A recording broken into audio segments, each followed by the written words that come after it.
Well, I'm glad I'm not the only one who feels this way about this particular subject. I knew I had to make a video on this at some point because, I do have my opinions on the subject, so, well, yeah, let's just get into it before too long. Hello everyone, Britton here, also known as Smoke Dude, and I'm back with another video. It's another discussion video today, as I'm going to be talking about something that has been making the rounds around BookTube, and I knew it was only a matter of time before I made a video on the subject, as I pointed out before, and that video today is about why it seems that FantasyTube seems to read a lot of the same books. I won't really say too much aside from that. I guess I should get into the video. But, well, before I do that, I should note that I will say I'm not trying to make like a big point here.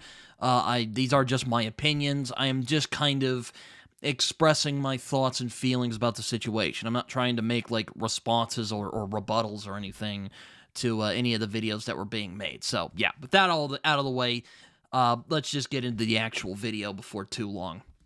Fantasy BookTube seems to like a lot of the same books. I mean, if you watch Fantasy BookTube, you probably know what I'm talking about. Lord of the Rings, First Law, Song of Ice and Fire, Discworld, Malazan, Something by Robin Hobb, sometimes the Jade Trilogy, and even Gentlemen Bastards, if you're lucky.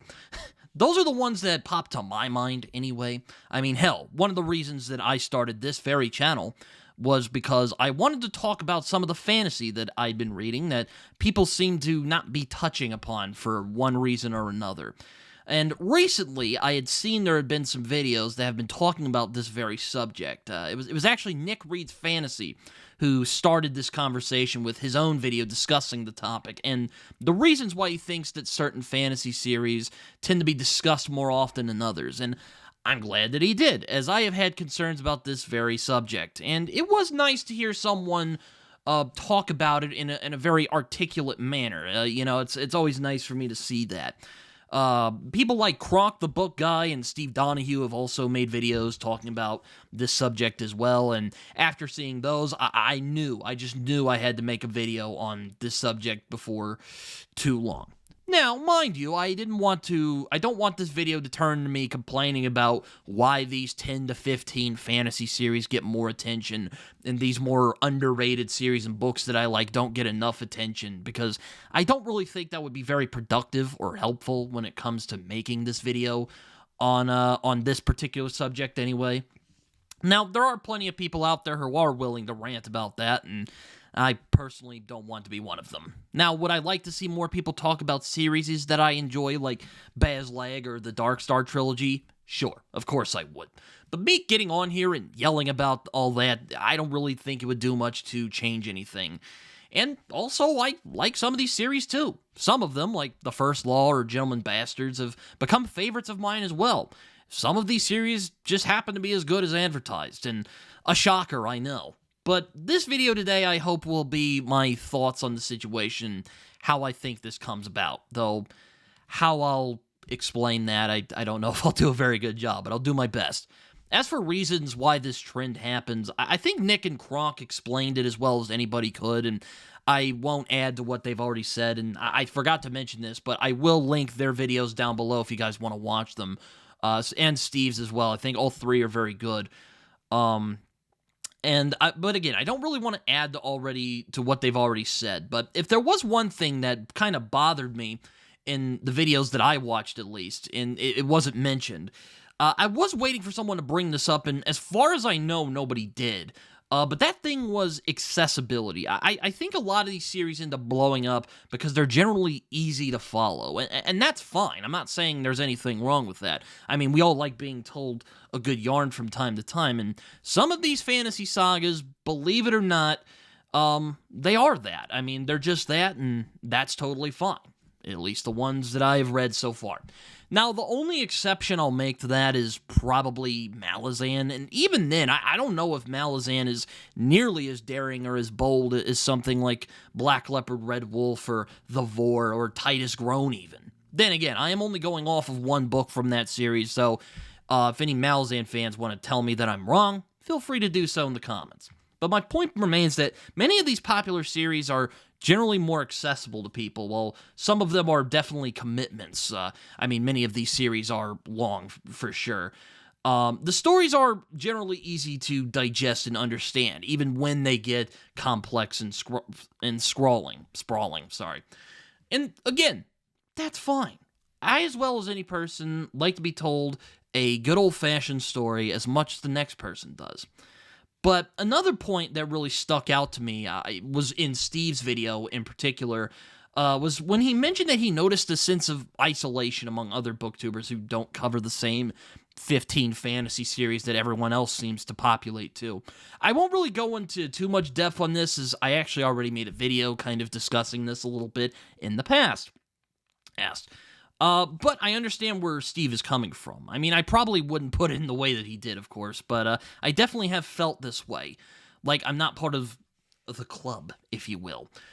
Which, I mean, I guess is kind of ridiculous, because most of the people I've met on Fantasy BookTube are really nice people who are just really passionate about the series that they want to share. And like I said, some of these series are really good, but I still feel that way nonetheless. But, I mean, I have accepted this, of course. I mean, like I said before, I started this iteration of the channel with the hope of talking about these lesser-known fantasy series and books that people don't really talk about as much. And I knew I probably wouldn't gain as many subscribers as a lot of these bigger YouTubers do. And, you know, I accept it. I mean, I don't always like it, but I accept that. But there is a big part of me that wishes that some of these bigger fantasy booktubers would talk about some of these lesser-known fantasy books more and show their audiences a new avenue to fantasy, you know, open their horizons to a different take on fantasy.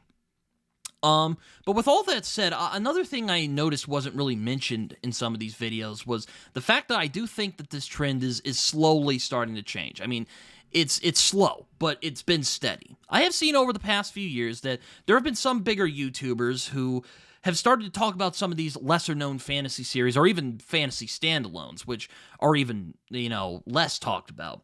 For instance, I've noticed that Jonathan Strange and Mr. Norrell has become somewhat of a sensation on FantasyTube, particularly after Piranesi came out, and a lot of people really enjoyed that, which is nice. I was one of the people who ended up finally getting the kick to read Jonathan Strange and Mr. Norrell after completing Piranesi, and it was one of my favorite books from last year.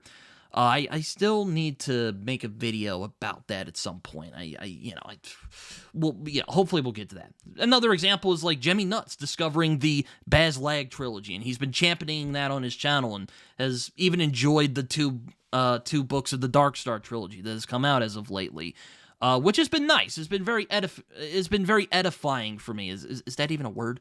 I don't know. Evie, for another example, has been also making a point to reading older pre-Tolkien fantasy books, such as Blood in the Mist or The King of Elfland's Daughter, which are also books that I have checked out this year. She actually inspired me to check out those books this year. And my friends Raph and Robin from Only the Best Fantasy Novels have also been covering all sorts of different fantasy novels that aren't as covered on BookTube. So I do think there has been a trend where these fantasy novels that aren't discussed as much on YouTube are starting to get the well-needed attention. And I hope that this trend continues. I really do. But that's really all I have to say about that. But before I end this video, I did want to echo something that Steve did in his video discussing this topic. In his video, he issued a challenge to Fantasy BookTube, encouraging them to read books that are outside their chosen genre. But I wanted to issue a challenge of my own, if you don't mind, if you'll indulge me on this. And that challenge is for all of Fantasy BookTube, whoever watches this video, to go out and read more unconventional fantasy, whether it be The Vor, or Baz Lag, or Jonathan Strange and Mr. Norrell, or even Gormenghast, because I read Titus Groan earlier this year, and thought it was really good. I would like if I could challenge you all, I would like to give you the challenge to at least read one of these books. And you don't have to read all of them, just read one. And for Malazan fans, I highly would recommend you all to read the Dark Star trilogy. I mean, there's only 2 books at the moment. There will be 3. I don't know when the 3rd one is coming out, but I know a lot of you, but the pitch of this trilogy, as I've said before, is that it's the same story being told by 3 different people. So they're all technically standalone, so you could read one of the books and not read the other ones, and you could get the story okay. But I do recommend reading the 2 that have come out, because I do think it's interesting seeing how the accounts of both of these characters differ over time. So yeah, but I recommend them specifically because I know that Malazan readers, at least the ones that I've grown quite close with, I know a lot of them really like puzzles. They really love puzzles, and I find that the Dark Star trilogy would really scratch that itch for a lot of them. And you know, you guys are really good. You guys are really smart readers. You guys are really good at picking up like thematic relevance and characterization and all of these little details that Steve Erickson puts into his books. And I do think you will be rewarded if you do give the Dark Star trilogy a try, at least the two books that I've read so far. And like I said, they're mostly standalone. You could read Black Leopard, Red Wolf by itself. You could read Moonwood Spider King by itself, and it's still a standalone story. You could still understand what's going on for the most part without understanding what happened in the previous book. And I think many of Malazan fans would like it, even Gene Wolfe fans. I didn't really bring up Gene Wolfe because I don't know if Gene Wolfe is that popular on BookTube. He is starting to kind of to make a rise, but I still find him to be kind of a cult author. So, you know, I'll lump him in. Read Gene Wolfe even. I bounced off of Gene Wolfe twice, but I encourage you to read Gene Wolfe. He might be an interesting change of pace for some of you guys. But anyway, I'm getting off of topic. My challenge for Fantasy BookTube, like I said, is to expand your horizons. Maybe read some more fantasy that doesn't neatly fit into the genre that you're accustomed to.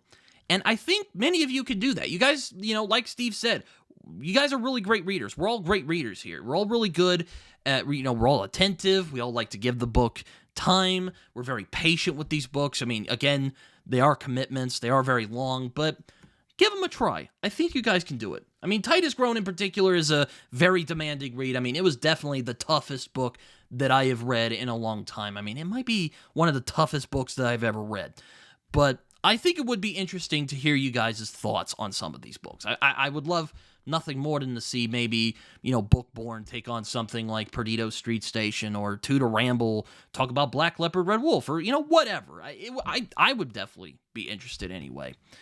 And, yeah, so that's the challenge that I will be putting out, kind of like how Steve put out his challenge. So, yeah, that's really where I'm going at. So, yeah, that's kind of all I have for today. Sorry if this conversation seemed a little scatterbrained and not well thought out. I gave it as much thought as I could, but yeah, check out the videos I mentioned earlier. I'll link them down below. I hope you guys enjoy when you watch them, and I hope you guys enjoyed this video. You know, as always, as I like to do before I end these things, like, comment, subscribe. You can also find me on social media. You can find me on Twitter. You can also find me on Goodreads and Letterboxd, where I write reviews that are probably more coherent than the one you just heard right now. You can also find me on Instagram and Blue Sky, which I am starting to get the hang of. So, yeah, like, subscribe, comment, do all that fun stuff. As my friend John Minton likes to say, it feels good when you do it. And, well, hopefully you guys enjoyed this conversation, and think about the challenge that I gave to you today. So, yeah, hopefully you guys enjoyed. I don't really have too much else to say, so see you guys later. Bye-bye.